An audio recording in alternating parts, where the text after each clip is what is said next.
Hey all, thanks for stopping by. So, Hogwarts Legacy's been out for a little bit now, and even before the release, it's been dominating my Twitter feed. It started with the boycott.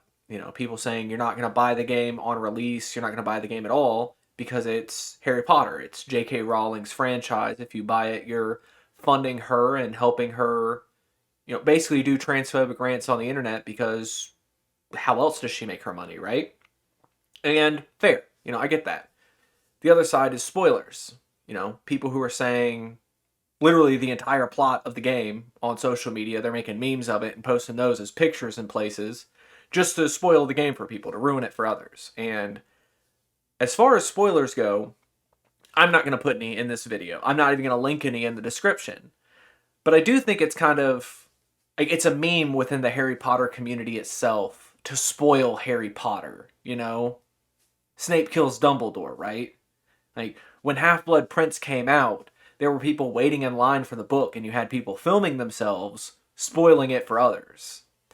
So, I don't think that that's, like, anything new.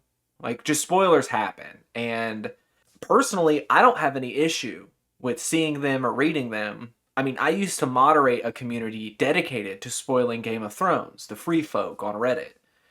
And I still watched every episode as it came out.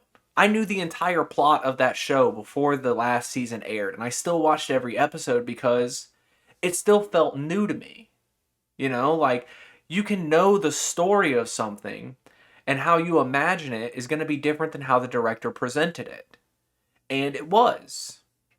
I can take that a step further with video games where I can watch somebody stream a game from start to finish. I'll know the entire plot, I'll know everything that can happen, and if I play it, it still feels fresh. It's new because, I mean, to me, it's a new experience. I'm at the wheel now. I'm not a passenger on your ride. This is my journey that I get to take.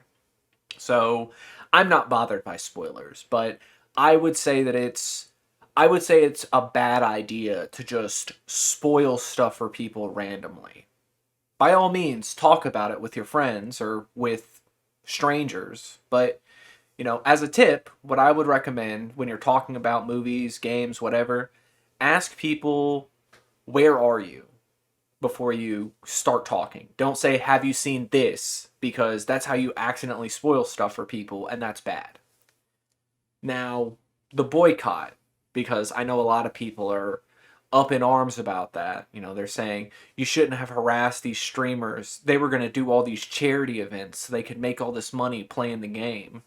The other thing I see is it's no ethical consumption under capitalism as a line that's being used to justify I have to buy this $70 game the day it comes out. If you would have told me that all I have to do to show my support for trans folks and the downtrodden is to simply not spend $70 of my own money, that's the easiest thing you could have asked me to do. I don't buy games when they come out in the first place because they're usually jank, and this one's not really any different.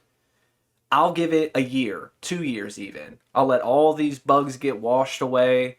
All your DLC will get put into a Game of the Year edition, and then now I have your $70 game for $20. Not to mention all the memes that have come up from people playing this and making jokes and stuff like that. I just get the best of everything now because I waited to buy stuff. As far as the no ethical consumption under capitalism line, I need y'all to understand that that's about necessities. That's about these mega corporations that own literally everything in the planet and that you can't really get around buying from them. And you shouldn't feel bad about that. That doesn't mean you have to consume everything in sight. That doesn't mean you have to get the brand new shiny thing the day it comes out.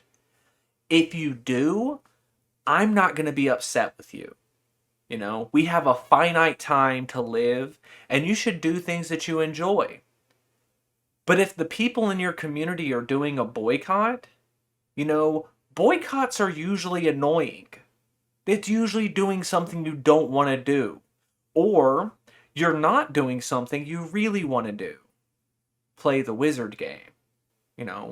They're going to be annoying. It's going to seem like, I heard someone say, oh, well, you're just virtue signaling because you want to show people that you support the current thing. And yeah, that's what a boycott's about. You're showing everyone around you that you're in solidarity with this group.